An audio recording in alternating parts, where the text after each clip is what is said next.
Hello, friends. Sorry I'm a couple minutes late, but I was just settling a couple things before I hit live. So, oh wow, hello. It's been a while.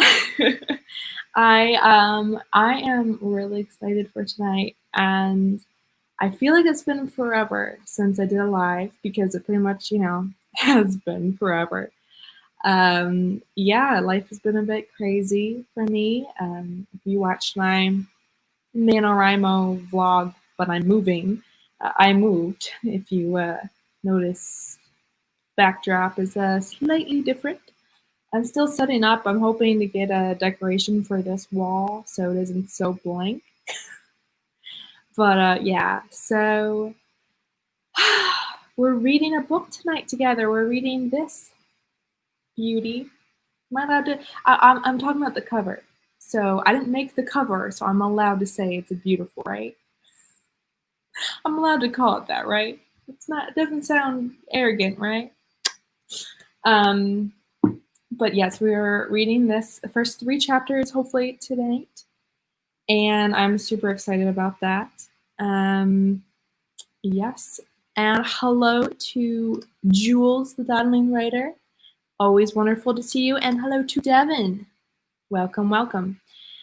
No, actually, I already have my Kanban board set up. Let's see. There it is. I had to fix a string. A string fell over already. So that's annoying.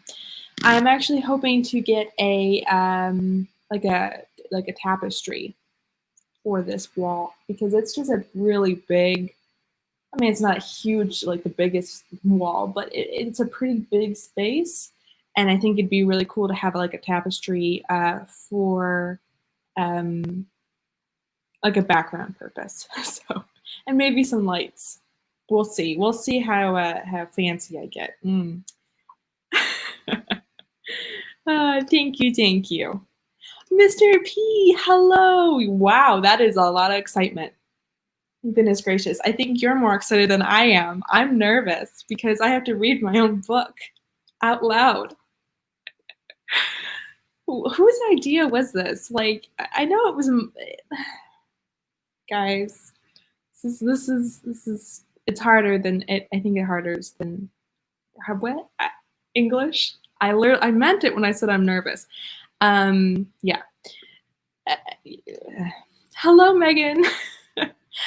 I was just watching you and Charlie like 5 minutes before I was supposed to go live, so that was half the reason why I was a little bit late because I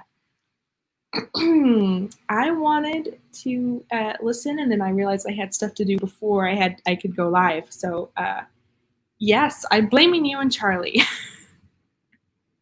Yes, they're pretty fun and now they're inexpensive, so I like them. Can you hear that? That is a loud airplane. If you can hear that, I apologize. I'm glad you think so, Mr. P. I am glad you think so. And fun times ahead because I will not be alone. Soon, in a minute here or two, I will be joined by a friend of mine who's already read this book. And I have asked for backup because I don't know if I want to read this thing all by myself, and I would really enjoy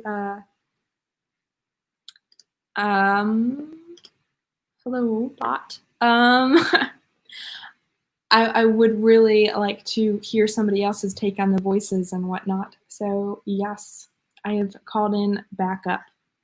So that should be fun. Yeah, sorry, I had to deal with a bot. They don't know when to give up, do they? They really don't. Anyways, yeah, so we're reading the first 3 chapters of this today, and I'm going to put oh,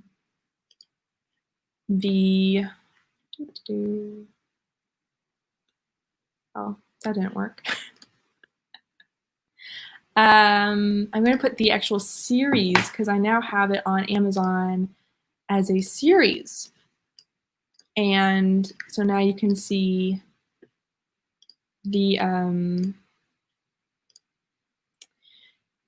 not just the one book, but actually eventually all of the ones that will be in there. I have the second one up for pre-order, if you don't know, and so that's already included in there. I am going to be going into release mode here for that one relatively soon, because it releases for the end of it releases the end of January. Sorry, Jules is distracting me. But yes, so I'm just putting that in the chat in case you haven't seen it by chance. If you are rewatching, hello, welcome. Don't forget to leave a comment if you are rewatching in the future. And the link is in the chat if you would like to see the whole series. That was pretty cool, fun to set up. But anyways, so yes, maybe a giant Alexander on the wall, possibly. That would be really cool. And I'm just saying, my cover artist has been sending me sketches of the book two's cover, and let me just say, I think it's just going to be just as pretty as the first one. I'm so excited. It's so.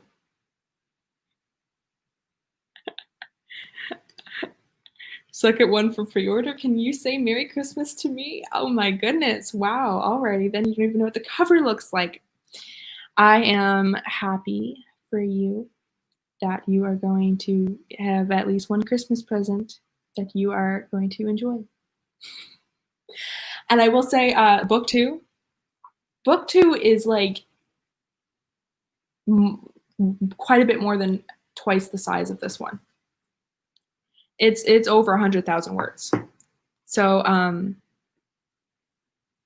yeah, it's a big one, and I really am not still like how did that get that big? So anyways, yeah, very, very, very interesting.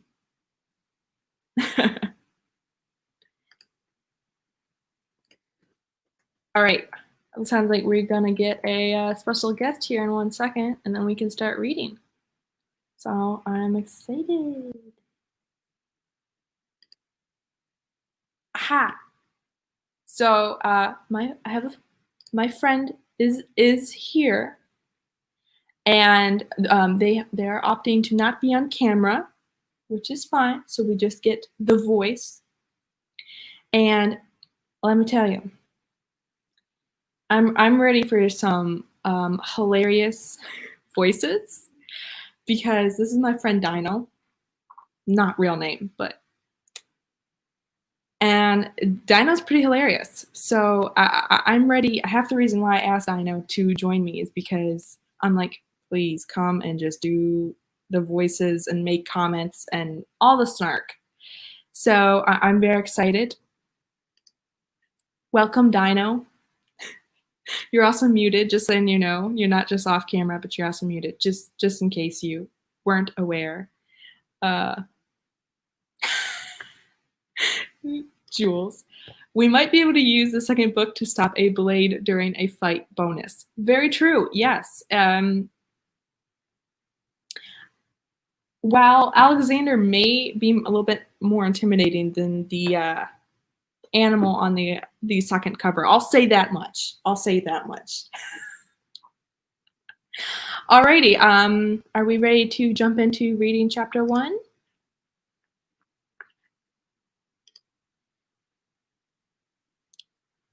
All right, so I guess Dino can't hear me.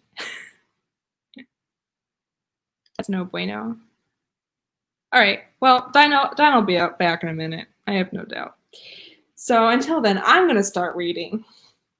Wish me luck, friends. Yes.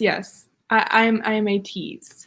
All right. Oh, here's Dino. Dino, hello. Can you hear me? Yes, I can hear you now. Hello, Dino. Hello. Everybody, this is Dino. Oh, well, I realize you can't actually see me if I wave. Dino's Oops. leaving. I should hope they know that. Oh man. No, I tried to open the book on my phone and do the audio from my phone, and it was like, you can't do both because you can no longer hear. And I was like, this is fine. So now we're going to go around that problem and open it up on my computer. Smart.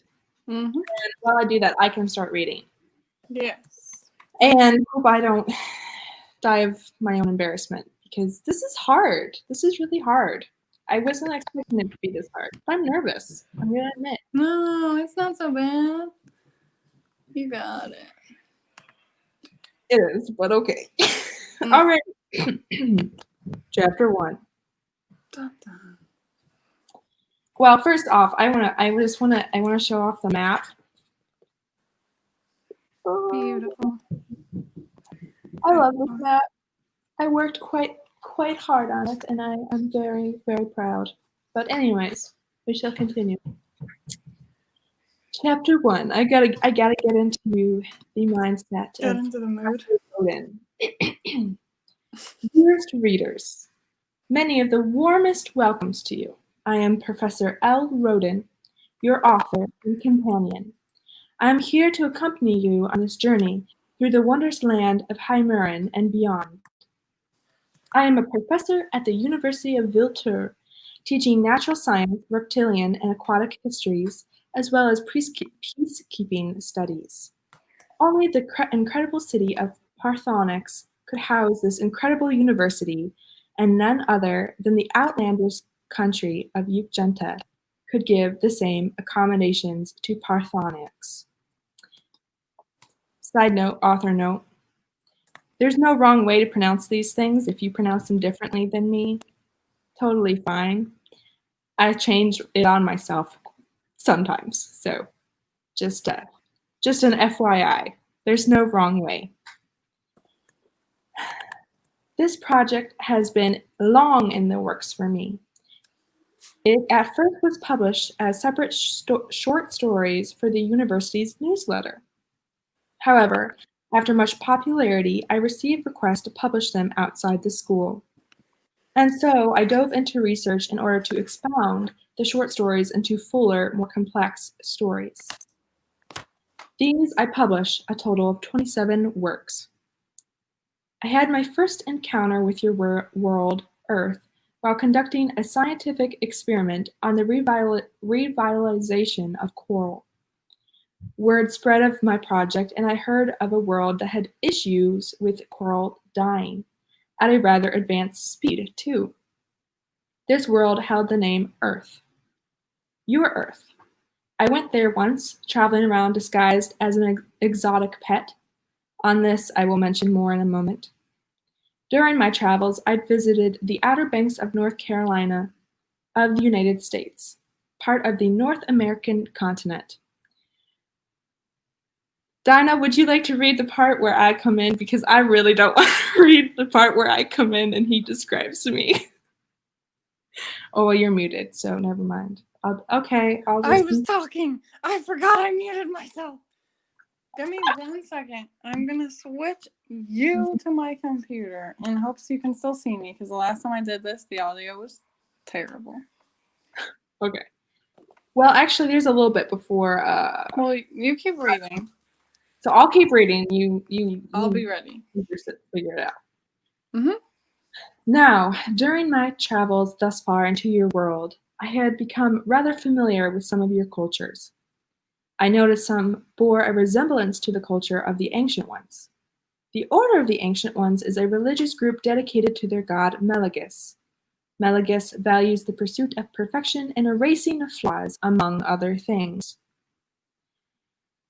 The Ancient Ones have a great zeal for beauty and perfection.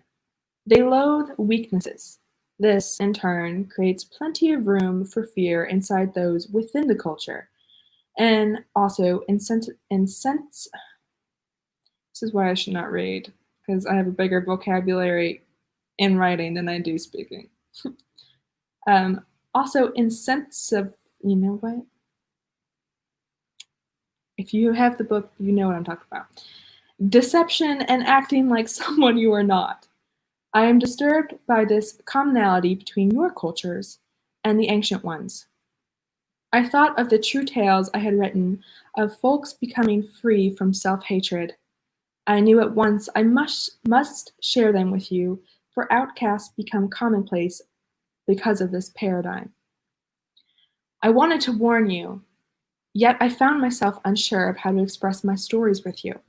You see, I have a different mother tongue than most. The language of the great bearded dragons has always graced my tongue, for I, myself, am a great bearded dragon. My race comes in a similar shape and size as your world's closely named reptiles, though far more colorful. Our intelligence also precedes theirs, and likewise our culture, language, etc. This accounts for the addition of the great in our name. Now, while I do speak many languages, including yours, writing in a language that is not your first caused trouble. Furthermore, as I had no intentions to cause insult, I did not know how I could present this to your culture. How could I go about this? Then, while visiting some of the sea life in the Outer Banks, I saw her. Fabulous. It's page 3. I think I am. I think I found where you're at while you were reading. You can everybody hear me? Okay. I can hear you great. Excellent. Fabulous. Okay. Let's keep reading. She had a rather odd appearance, never quite able to blend in with them, the rest of your people. She spoke few words, but as her eyes cast out to the ocean's waves, I saw that she viewed the world in wonder. She was spectacular standing there, the effect of learning to find comfort in her own skin making her radiant. Most of your kind hold too much fear of imperfection to entertain such a thought. They aim to change themselves, to fit what they deem as right, as if they rule as gods in their own story. But forgive me, I blabber. I recognized at once the kind of woman she was. You see, a storyteller has quite a certain state of being, and an Argentine such as myself could never miss it. Why, I have found few happy with themselves in my travels. It would seem your world's artists receive the harshest of criticisms. This makes sense, as an artist must dutifully think outside the box. Such a duty opposes the idea of perfection, as this way of thinking promotes uniformity. It demands all to seek faultlessness in their own way. No exceptions. But this strange woman did not partake in this seeking. So, I waited until she was alone, which did not take long, as she frequently sought out solitude. I revealed myself to her. Well, actually, one might say I scared her out of her mind, but that would not be factual. Storytellers are already out of their minds. They arrive that way, from birth. Once she calmed down, I asked if she might help me write my books for your world. I am thankful it did not take long. She seemed relieved to find the world capable of something as peculiar as she. She read my writings at once, and I am pleased to say she enjoyed them and agreed to assist me. Adapting them took quite a bit more work than I had imagined, as she did not know what common things were. The kind of things that anyone who lived in Humerian would be very familiar with. Things such as the cycles and the circuits of our two moons, the order of the ancient ones, and so on and so forth. We realized that much of it needed revision so that you, the people of Earth, might understand. This woman, if you have not guessed already, is the absolutely lovely Abigail Ford. I am now very privileged to call her my friend.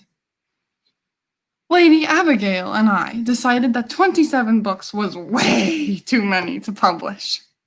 She felt it rather unlikely that humankind would read them all. We bonded over the feeling of displeasure from the fact that most did not read many books whatsoever.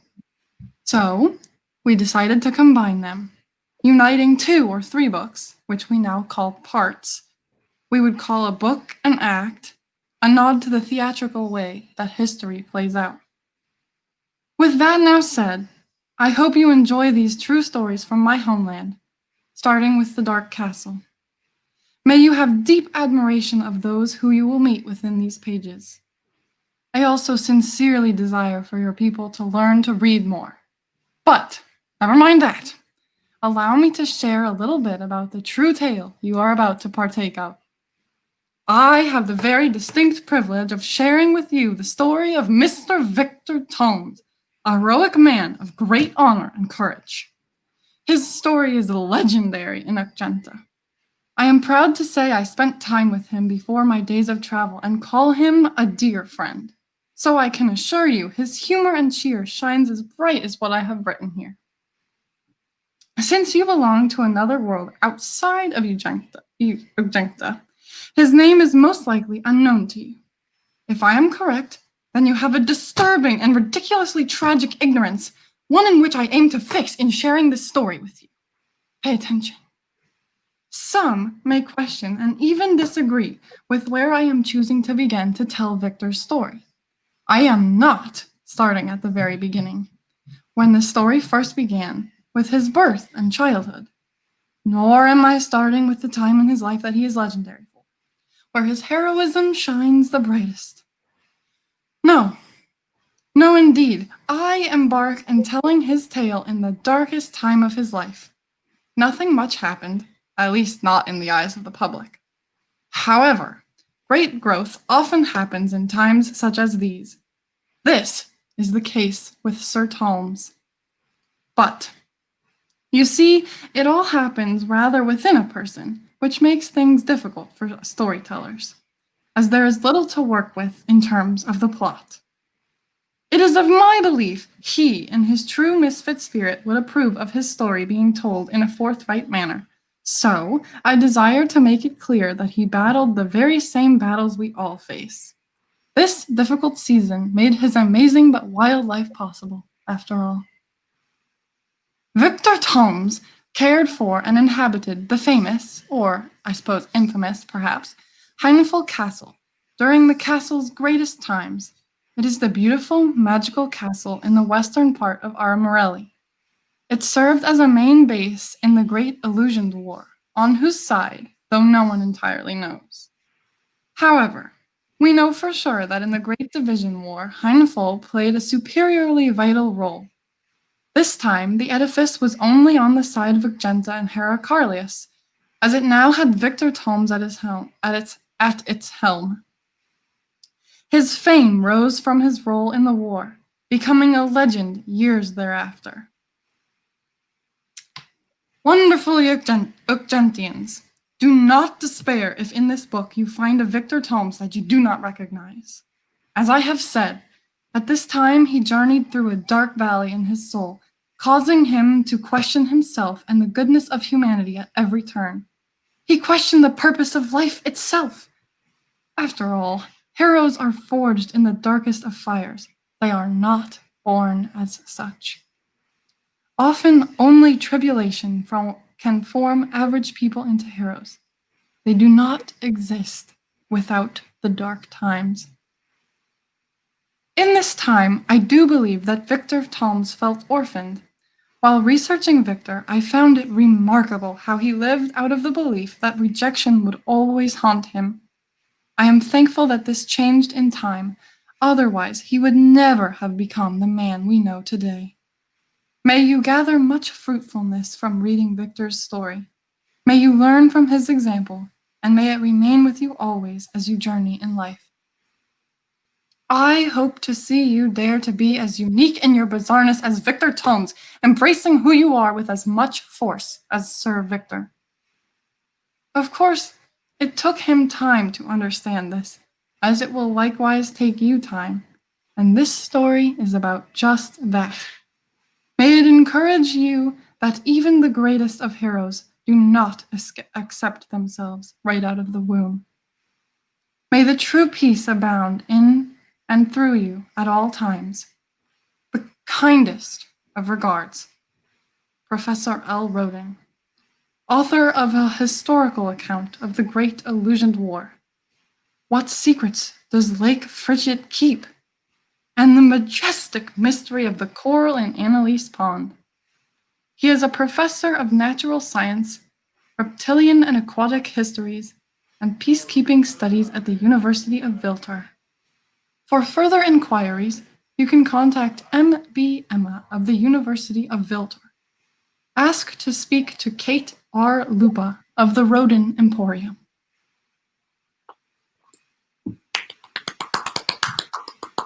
Thank you. I agree. I completely Oh, agree. thank you. I actually really enjoy it. Oh. Yes, so people have saying hello to you. Hi. Hello, hello. Hello, hello. So, let's see. That was awesome. Dino, you did Thank you. well. Thank you. I'm so glad that you were able to read the parts about me, so I didn't have to. That was great. You're very welcome. So, yes, does anybody have any questions about that first chapter or anything that they want to? Mr. P's loving it, so. That's good. That's good. Yep.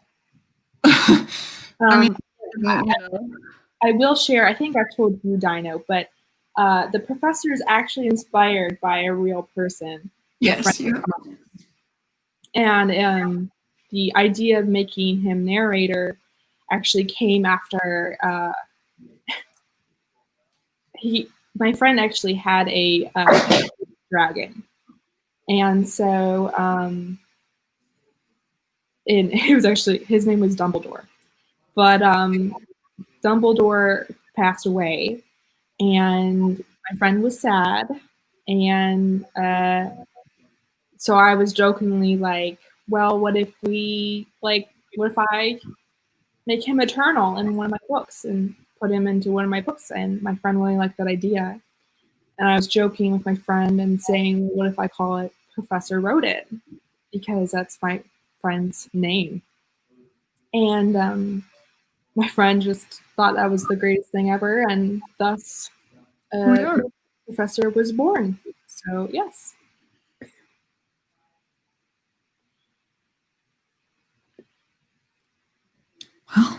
Well, I'm not. He lives on forever. He's dramatic, absolutely dramatic.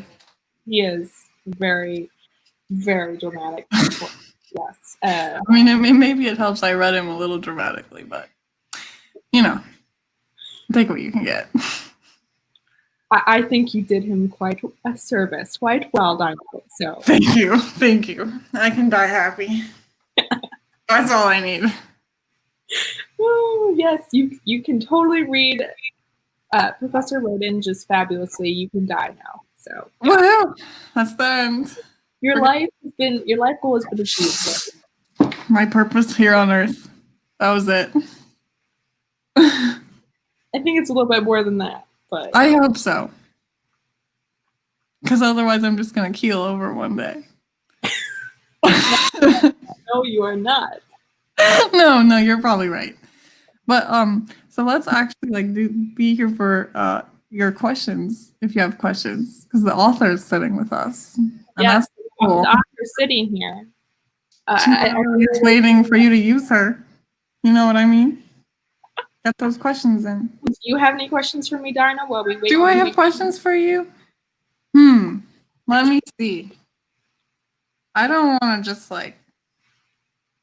I feel like I have more questions later. Like, this was just a pretty good introduction. We meet the professor. We get a feel for Victor. We're set up for the story here. I think it's a really good introduction. Thank you. I only rewrote it about 5 times. The best writing takes time. Yeah. It's like fine wine. You gotta ferment it and let it sit a little bit. Not that I drink wine, but Cheese is a better example. I eat cheese. So, All right. We'll move on because I'm not seeing any comments with questions. So, all right. at any point, you people can hop in and ask a question about anything we're reading, and I will, once the chapter ends, or we come to a break, I can pause and answer any questions. Yep. So do you want? I can read for the first part, and then you can take over when I. That sounds good. Pass it on. Take it away, my fabulous Abby. Thank you. Devin just says cheese, yum. So thank you. Cheese is good. Cheese is very good. Unfortunately, this isn't the forum to talk about my favorite cheeses. So, on to chapter 2. Maybe another time.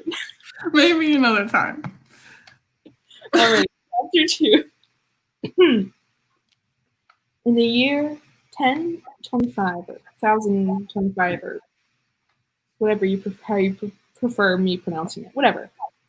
There once was a castle that was haunted, even more so than what might come to mind when you hear such a claim. It suited every sense of the word with certainty. Yes, a being inhibited it like a spirit inhibits a body. But furthermore, it suffered from emotional affliction. It had heightened disquiet. It could behave pleasantly, this castle, when it wanted to. Indeed, it had great loyalty to those it let inside, but the issue lies with the fact it did not allow many to enter. Although, truthfully, only a smattering had attempted to go in for some time.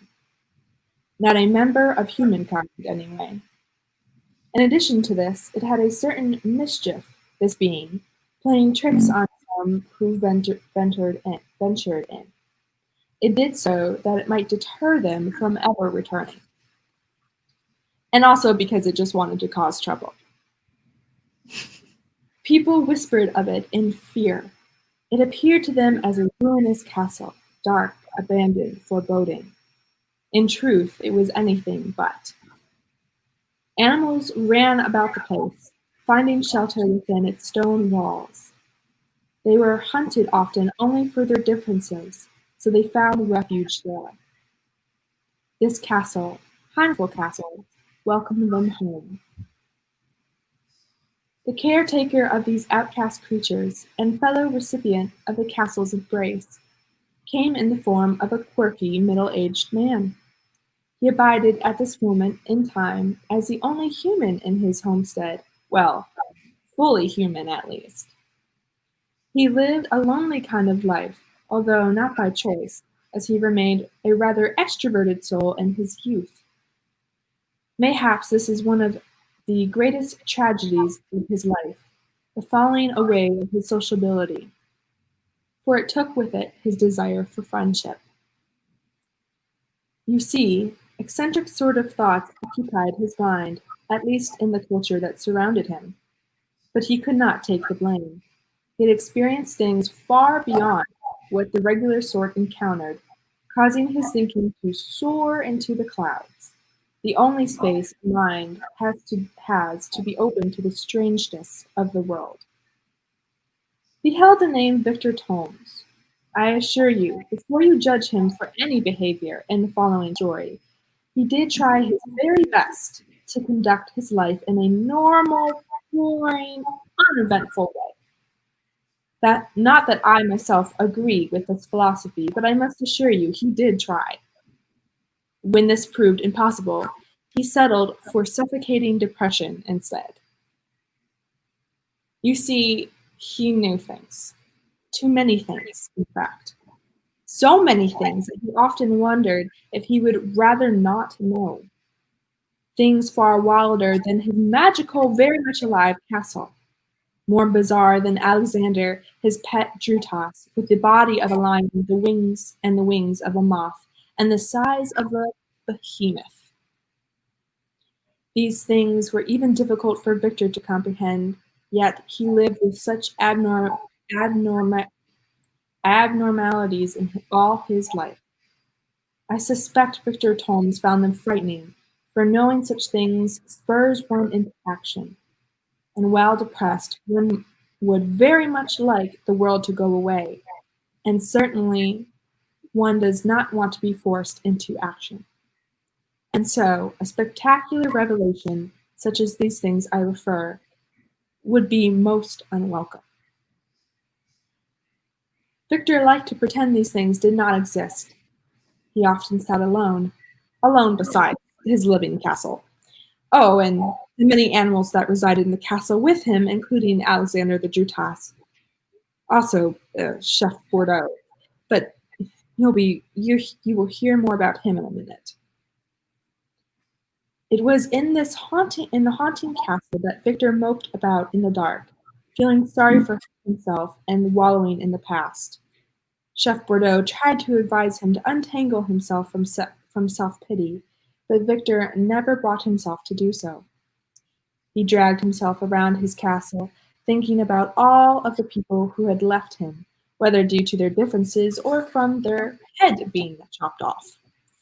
Most recently, his very own son had abandoned him for the most invalid of reasons, in Victor's opinion at least. He wanted to experience the world. Ridiculous nonsense. That kind of thinking is what got his other friends' heads chopped off. Which, of course, made Victor all the more worried and angry. Thomas should know better. How many times had he been told of the stories of Fingalbatties getting decapitated? Sometimes, but not very often, Victor left his monstrous dark castle to go outside. He would go and observe the local villagers, sitting in his favorite hiding place in the trees. There he would scoff at the boring way they lived, with no dreams or hopes of the future. Not that Victor exploded with any either, but this made him feel better, if only for a bit. Victor would stew with boiling anger in his hiding place for hours, often until the village's ancient one marched into his line of sight. The priestess would make his rage expand until he could sit there no longer. He knew if he stayed, he would do something he would regret, for he burned with anger against the Order of the Ancient Ones. The Order was a religious organization comprising of priests and priestesses. This group was a most bizarre folk, but not in the same way that Mr. Victor Tolmes was quirky. No, they were odd in the most awful sort of way. They were the kind that is so terrible that their behavior makes others miserable, but yet they always justified their actions. You see, they serve the god Meligus Retapenus. Not that I've actually figured out how to pronounce that yet. Who is known by every person in Hymerin, and yet no one knows much about, with the exception of the fact that he prizes perfection above all else. Likewise, these ancient ones promote perfection. They feel it is their purpose to fight flaws in everything they do, from making themselves as perfect as possible to cleansing the world from flaws as much as they can. They did this by helping common folk rid themselves of flaws through trials, tests, and any other remedy, medicinal or otherwise. If a person was beyond salvation, they were declared a Fingalbatty by the ancient ones. This formal criminal sentencing, in practical terms, means that, in their eyes, these people do not only have flaws, but they are a flaw. And so these Fingalbatties must be removed from civilization. Would you like to take over from there, Dino? Sure.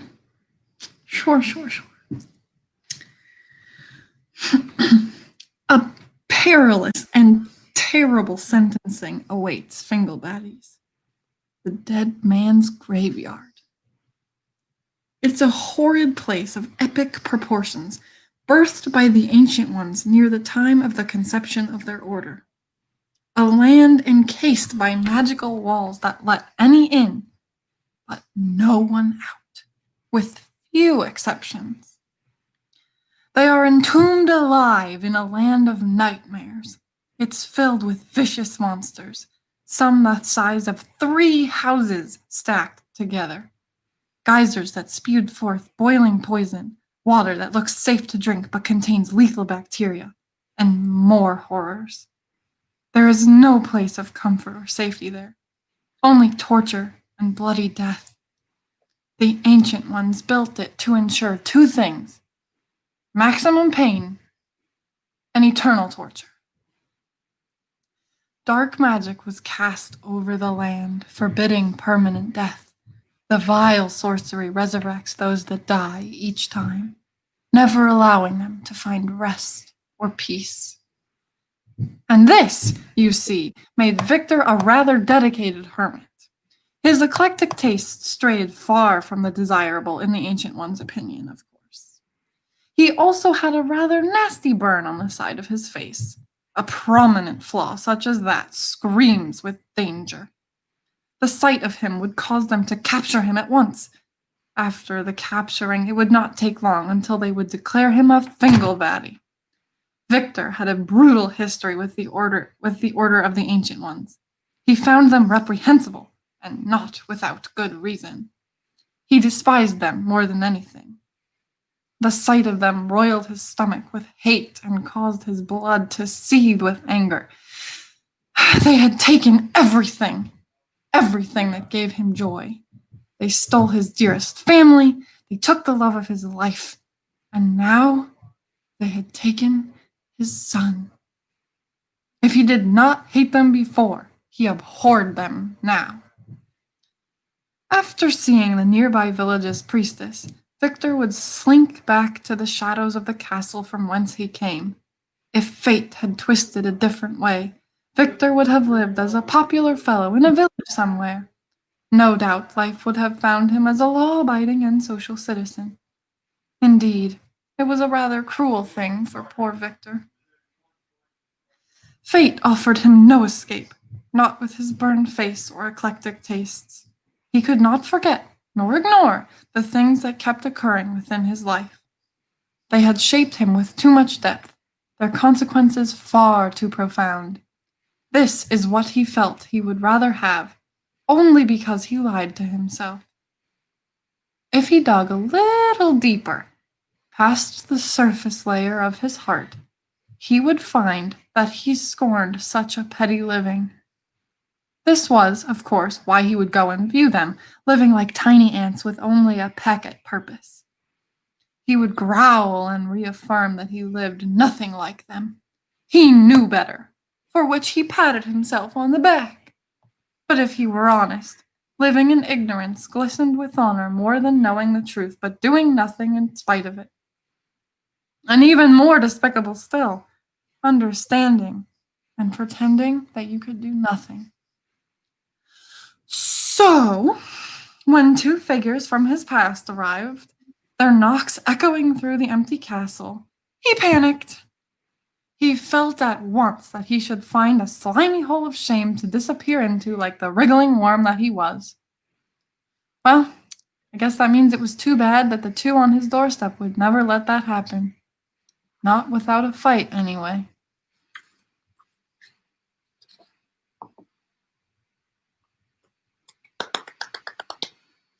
Well done again, Dinah. Oh, thank you. I'm about ready to just let you just take over from now on. I don't know, do they want to just all my voice all the time? Are you guys okay with that? I'm pretty sure you came to see Abby. They can see me. They can see me enjoying listening to you read. Oh, well. All right. They're all right with it. I'm all right with it. Oh, I'm so sorry. And then I Devin, wish... you had to cut the cheese. I love it. Good fart joke. Gotta have one of those. Okay. This is an interesting observation. I like this. It is. I was just reading that. Horror. I have not thought of it like that. Apparently, I didn't realize I could do scary stuff as well as I can, but everyone who's ever read my book, Brood of Vipers, always like, this was like really scary. And I'm like, it was? I read the what's it called? The little blurb for that, and I was like, oh my word, that sounds like a scary story. And all I read was the blurb, so I've never actually read the book. But the blurb makes it out to be a bit like, woo! It is a bit woo. It's a relatively short book, but it is very intense and fast paced. So yeah, I bet the blurb markets it like that. You know, yay! the blurb does its job. Fabulous. Oh, yes. So that's interesting. I hadn't intended for it to be. Oh, I mean, I can see it why it would have that, and why culturally it would be scary for that to be a real scenario. Mm-hmm. We all have flaws, and that's kind of the whole point of the book. So it's all feeling like, oh, we're being persecuted for that, or we are being hunted for that, is definitely a little horrific, but yeah. Mr. P. Mr. P is wearing, apparently, because he won my shirt with Alexander on the cover during my release party for this book. So I guess Mr. P is wearing my shirt, but with Alexander on it. Real Yay! fan right there. Just kidding, you're all fans. But you know, one of them has a shirt. Anyway. Technically, he did win it. So This is true. You can, I mean, you know, if I ever launch a book, you can win a shirt. I'll find a way. Pity I'm not writing a book. writing the book? But, I'm not writing a book, but if ever I was, you can all be on the list to potentially win a shirt. Well, Mr. P liked your comment about the real fan. So I mean, as you should. You're welcome. I have a power seat. I'm using it. Whether it's for good or bad, we don't know yet. I highly doubt you would use it for bad. So I will take that compliment and run with it. Thank you very much. you should. Thank you. So yeah, that was an interesting comment, Megan, about the horror element. I like that. I like that observation. I had not gotten that in my head. So interesting. What say you, Dino, about that chapter? What say I? Yeah, it's still setting up slightly.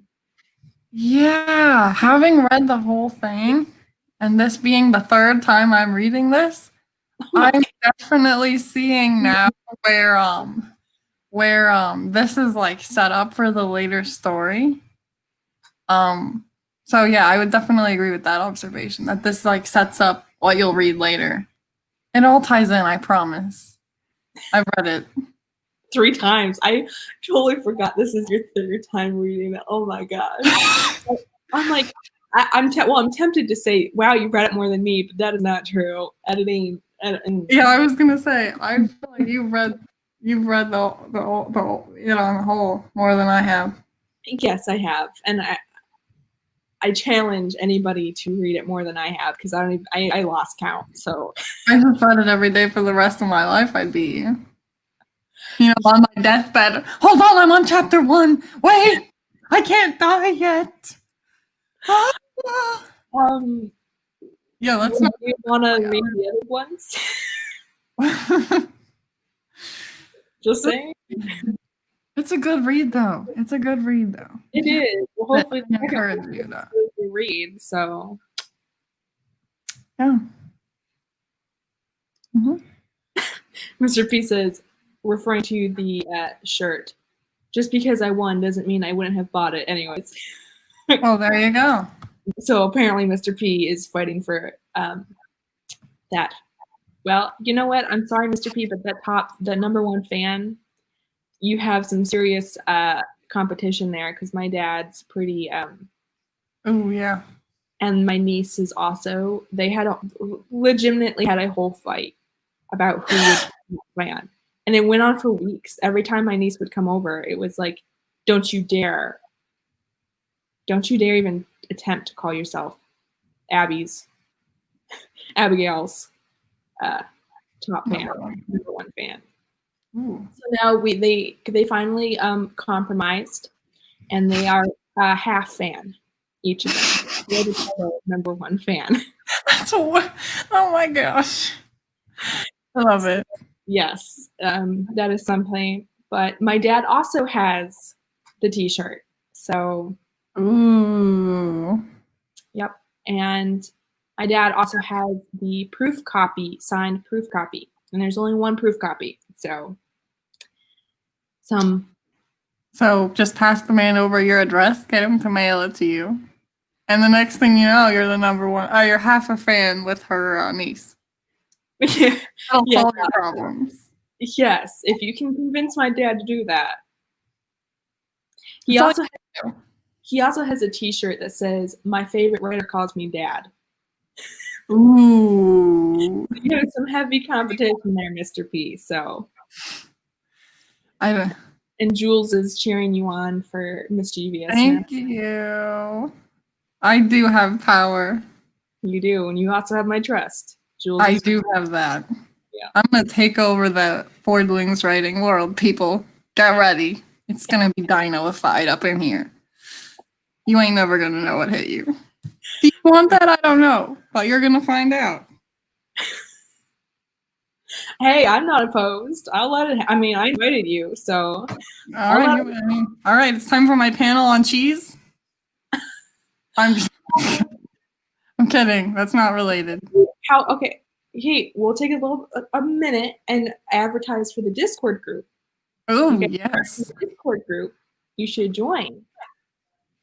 Because we're going to have an after party right after we finish the third chapter. And I think I'm going to let Dino talk about cheese. You don't want to miss that, ladies and gentlemen. I know my Gouda. You are Gouda about cheese. Yeah. And mostly I just know how it tastes, but we can talk about that. I mean, or you can. Oh, he's okay with coming. You haven't put that comment up. Yes. He's okay with coming in third. Anyway, as I was saying, we can talk about how cheese. We can talk about something else too, but cheese is the topic of the hour. Woo, Discord group. And I've also put the Discord group in the chat. So if you aren't joined yet, it's free. Very free. Very free. So free. In your soul. No, I'm just kidding. That's a hefty giveaway. Hi, Tessa. Thanks for popping in. Great to see you. No, it might consume your soul in the matter of that it will consume a lot of your time once you get involved. Not my group. We're pretty great about not consuming too much time. But if you join other groups, you can end up spending a lot of time on there. Dino can attest. Yeah. Yep. I can. Okie dokie. Basically, she just brought me in to back her up. Sidekick. Yes, because I don't want to do this alone. Okay. Not what I meant by that, but I'll take that too. Okay. You want to read the third one? Sure. It's the longest chapter I think we're going to read. Is it? Yeah. The last one was supposed to take 7 minutes to read, and this one is a good 17. Which, no big deal, because I've been reading K.M. Shea, another fabulous author, to my brother, and each of her chapters takes 30 plus minutes to read. So you just have your water ready and you stop when you gotta, but it's a good time. All right. So anything else you want to say about chapter 2? Now is the time to do that. Yep. Don't post a comment. Forever hold your peace. All right. We'll give you a few seconds because it's a 10-second delay from what we're saying to when they see it. It's 10 seconds. Ooh. So, they were probably just about now hearing you say "Forever hold your peace." So, All right, I can live with that. I gave them their 10 seconds. They're good. Yeah. I think you're good. I think All right. I'm going to continue. So, Here we go, people. You had your chance. Don't come for me when this is over. Chapter 3. Victor moved like a slug down the stairs, grumbling as he went, the knocking continuing to thunder through his castle. He rubbed his tired eyes, his cobalt blue bathrobe flowing behind him as he walked. Alexander, his pet Drutos, snored in his boat of a bed nearby, the whiskers on his lion lips blowing in the wind as he exhaled every time he snored. Perhaps it may look funny to you, seeing a boat in a living room, but where else could a massive lion moth creature sleep in peace? I ask you. He reached the front entrance and he jerked the heavy oak door open. Before him stood a pair of people that he had guessed might show up at some time or another. He had been dreading their arrival, and yet somehow holding out hope for it. Two feelings, both contradictory and yet simultaneous in his case. Both of their faces held a knowing smile, as if they knew of his battling emotions.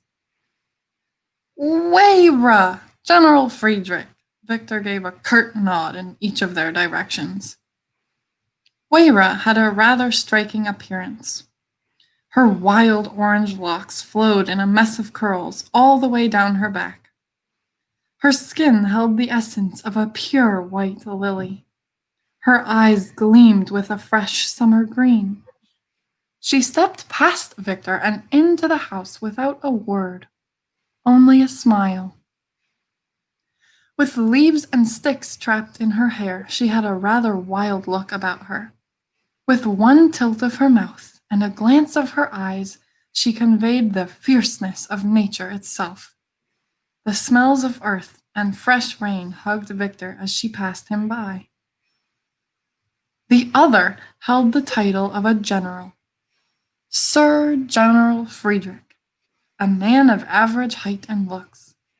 He had olive skin and a nose that lurched at an odd angle, as if it had broken once or twice. His brown hair balanced on the top of his head in a feral bun. He wore a red tunic and brown trousers, rather plain in appearance. Greetings, Mr. Talms. I hope we have not disturbed anything important. His brown eyes twinkled in knowing amusement. Victor spoke through gritted teeth. No, nothing of great importance. Weira let out a laugh behind him, a sound like wind caressing chimes. Victor looked at the peculiar woman, who was inspecting the wallpaper's design of a bird perched on top of his cage. General Friedrich cleared his throat. Well, that is very good. I think we all know our conversation is long overdue, I am glad we came at an opportune time in that case.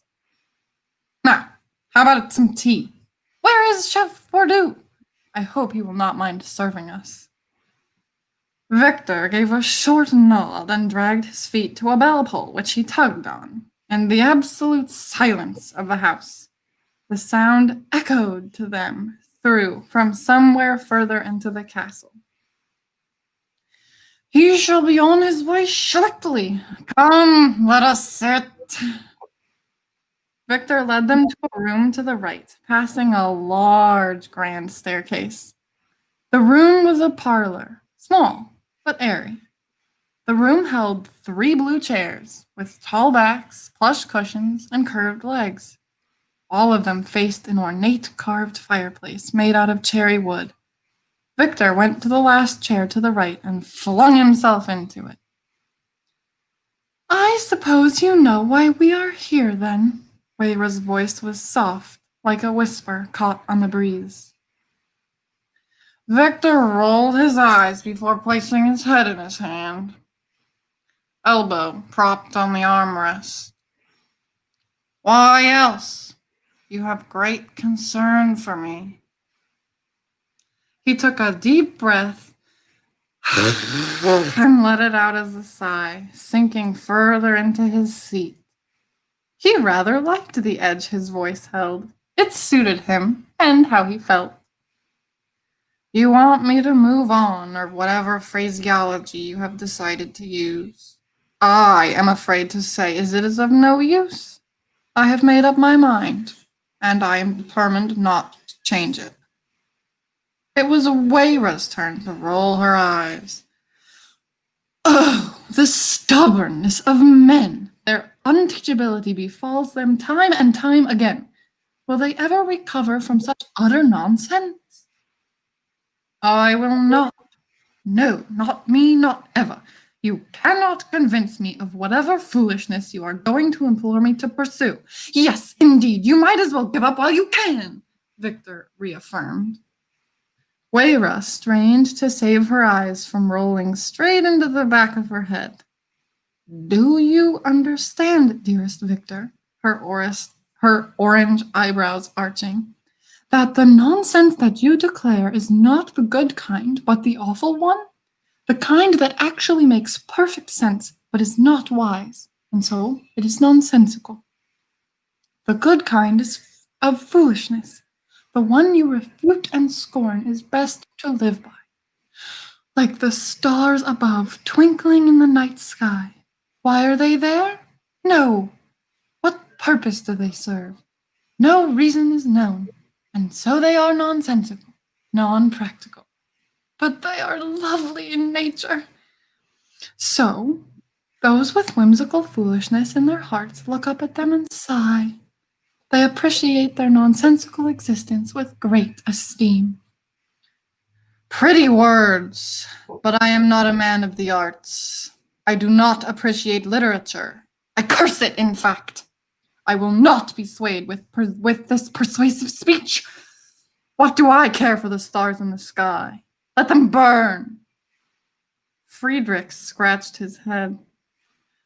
Ah, well, I think they will do just that, Victor, whether you care or not. Victor scrunched up his nose. Let them! Perhaps they shall fall onto the earth and take this sorry world with them as they go. Oh! I said they will burn. I spoke nothing of them fading out of existence or crashing down. They have their place. They will stay there until another time is spoken into being. There you go again, off in riddles and poetry, as if I am inclined to understand, Victor scoffed. Which, for clarity's sake, I am not. I shall dive right onto the point, then. Heraclius wishes... Oh, no. I will not. You can cease your pleas here and now, Wayra, Lady of the Wild. If I am not inclined to comprehend your foolish word of the poets, then I am more unwilling to adhere to the wishes of Hera of Agenta. They can take their requests elsewhere. I am unavailable. Victor! You will allow Wayra to speak. Her words of wisdom are a treasure to be heard. I will not allow such a lunacy to take this gift from you. Besides, will you reject us in our visit altogether? You feel some sort of obligation to receive us, otherwise you would not have taken us in from the start. Yet, here we sit. Now you will sit back and listen, or you will grow deaf from stubbornness. This silenced Victor. Although he still did not look convinced nor receptive. Instead, he tilted his head upwards, indignation flickering like wildfire in his eyes.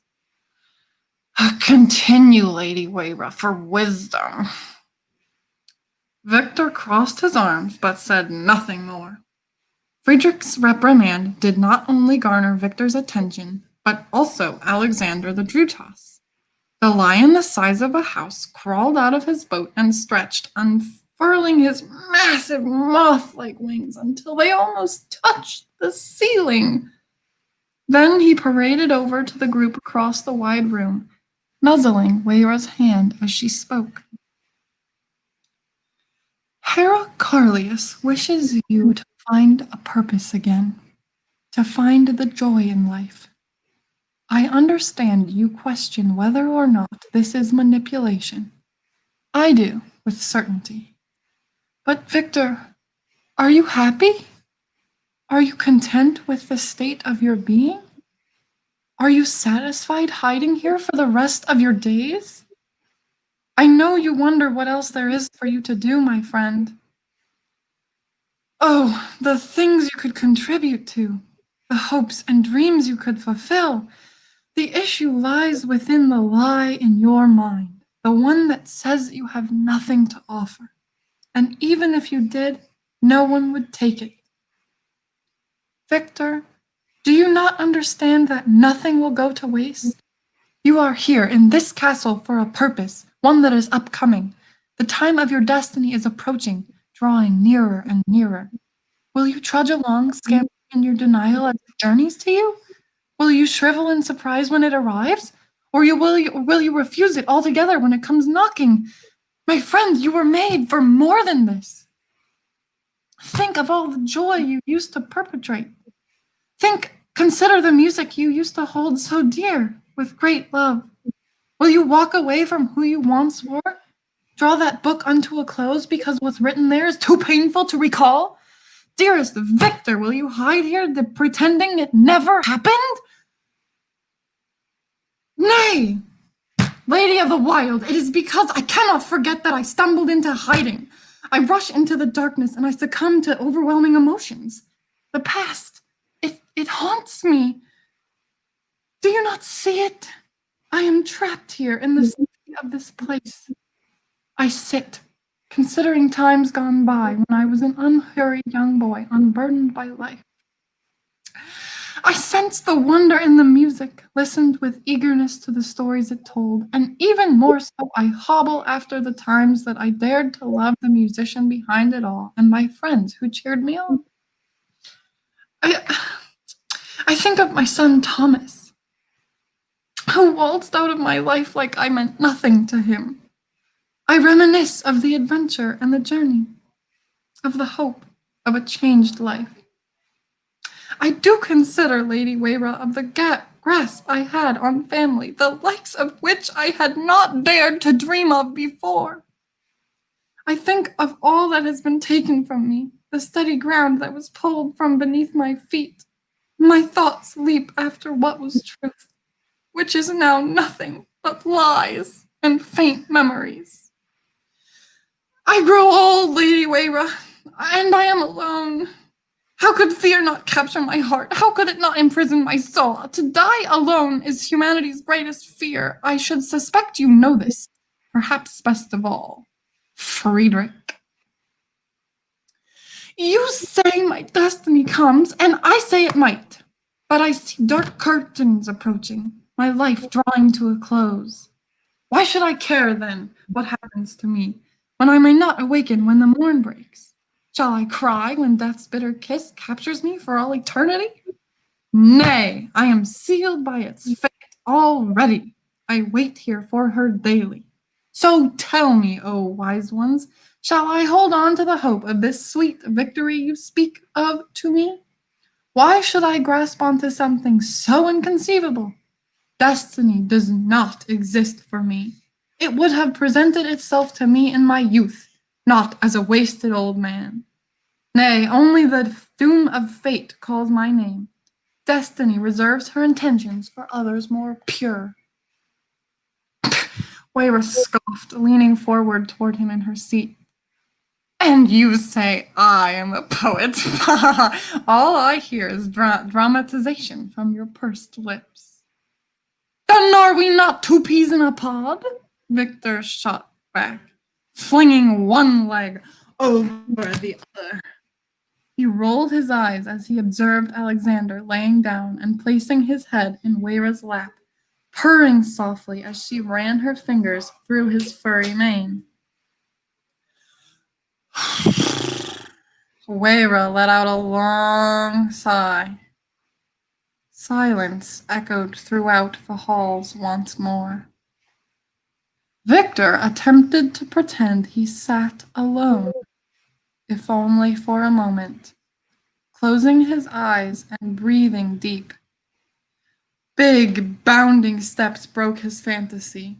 Without opening his eyes, Victor knew these footsteps belonged to Chef Bordeaux. I am surprised you chose this room to take tea in, as you prefer your sitting room further upstairs after all. But I think the change in scenery is good for you, Mr. Holmes. The bear stopped short at seeing the two visitors in the chairs adjacent to his masters. Yes, indeed. Chef Bordeaux was a massive bipedal bear. He appeared very much like your grizzly bears in appearance. Brown and well, massive. Massive. However, he had funny markings on his face, the color of which were akin to Weira's own orange hair. These strange markings looked like wiry eyebrows and a fluffy mustache when contrasted with the rest of his tan coat. Oh my goodness me. We have visitors. Goodness me. Had I known you were coming, I would have made refreshments aplenty. Forgive me, General Friedrich, Lady Weira. I had no idea of your arrival. I will make haste with 2 more teacups at once. I beg your pardon, and request some patience as I retrieve them from my kitchens. Weira reached forward and patted the bear on his arm as he placed the tray of tea down with great care. No need for apologies, dear friend. It is good to see you, Bordeaux. How is life for our gentle giant? Weira said with a grin.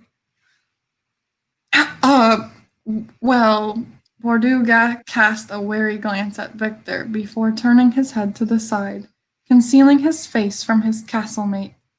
He gave Weira a sad grin. It is uneventful. Not much is required of me, with only having to make enough food for 1 person and 300 creatures. Oh, and of course the full-grown Durutas, as Alexander does eat a lot. To think on the days where we had parties galore, a house full of guests, and dozens of mouths to feed. Oh, the rush! It was quite a challenge to ensure everything cooked in a timely manner and made with perfection. But, I miss it.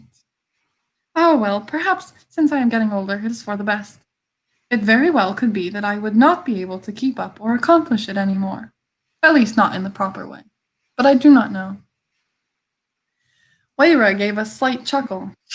The failings of old age is a fallacy, conjured up by young people as an excuse not to age. Or try not to, that is. She lifted a playful shrug of her shoulders. Time never garnered it as a valid enough reason. Have a sheet of graph paper I can borrow? Ooh, no, I do not. But I have not plain. graph, line. I need one. I have, right here. Oh no! You're about to make me drop as many things as Chef Bordeaux all over so the that's floor. part of the story, right? Mm-hmm. You should edit it. That now needs to be in there. Off you go. Where were we? Oh, yes. Oh, mayhaps not, Lady Weira. And even furthermore, I doubt the usual rules apply to me, seeing as I am a talking bear and all. His grin crackled with mischief. But I still feel the same way I did when I met Mr. Thoms here when he was only a lad. Clever one he was, always sneaking into my kitchens for a treat or two. Knew I could never say no to him. He was so polite. Suppose I still cannot refuse him even after all these years. He really is not trying to be rebellious, my dear lady. He's just hurting, that's all. Weira gave a small smile, reaching forward to take Bordeaux's big paw in her hand. Yes, dear Bordeaux. I know. That is why we are here. Victor's healing is of utmost priority to us, and we do not want to see his pain swallow him whole. We will sit and talk him through it, refusing to leave his side for the entire time. This, I promise you. We are not rushed for time. We will ensure it is done with great love and care, leaving not a spot of him unhealed.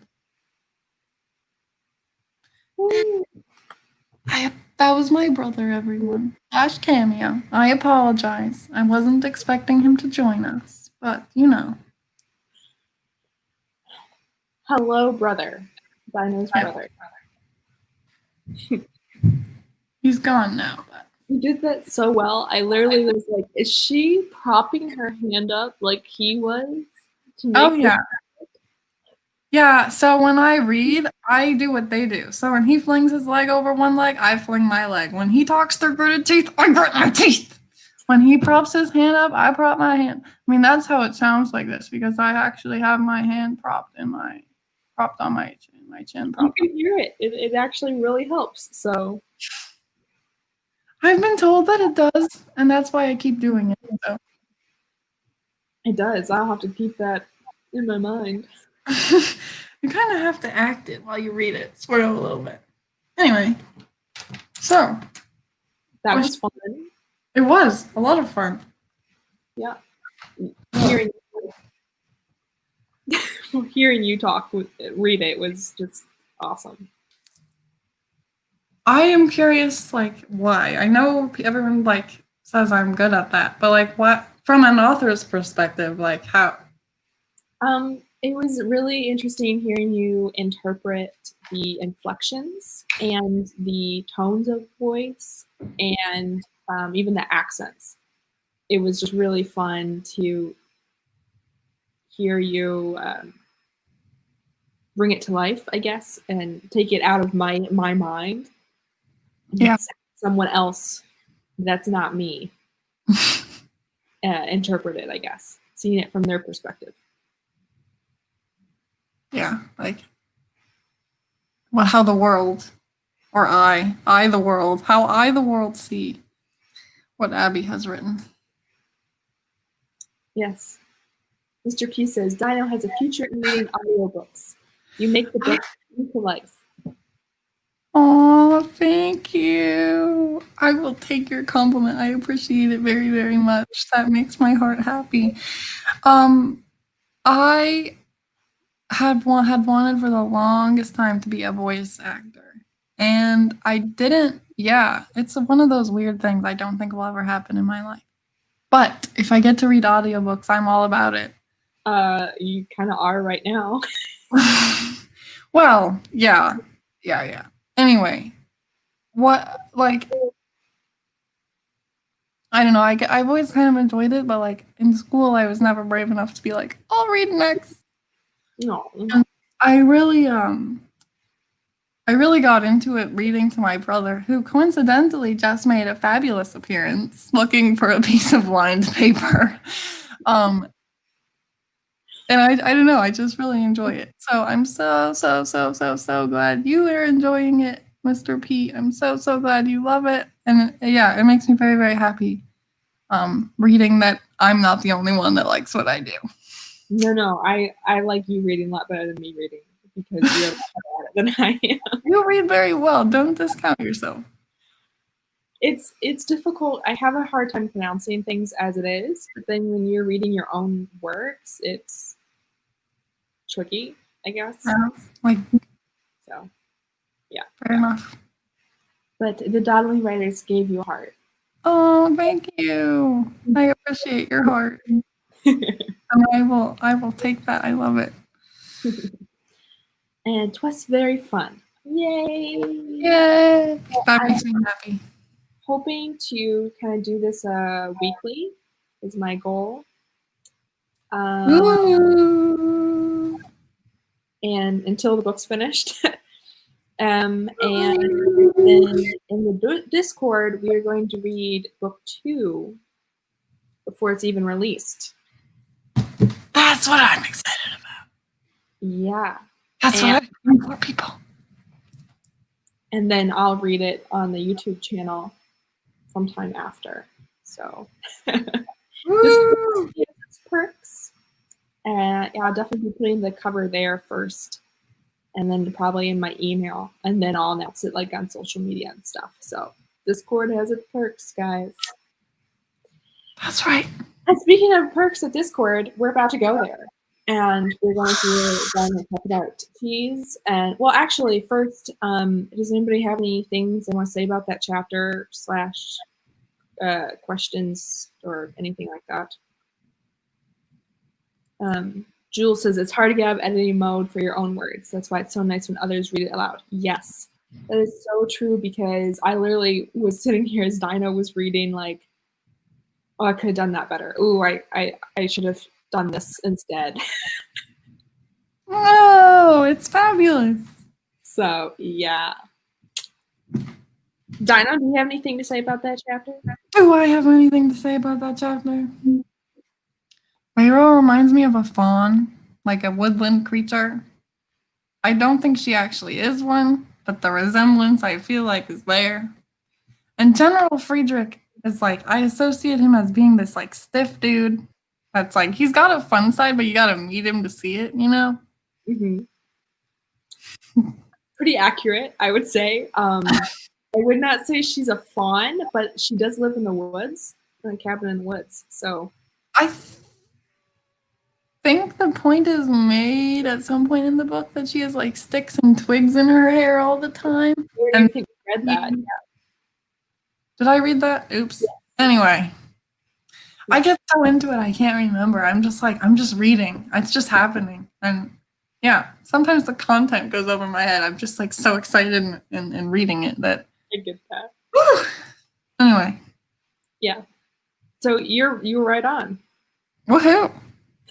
Suddenly my brain was like, I remember this. What was that? What? What? I didn't hear what you said.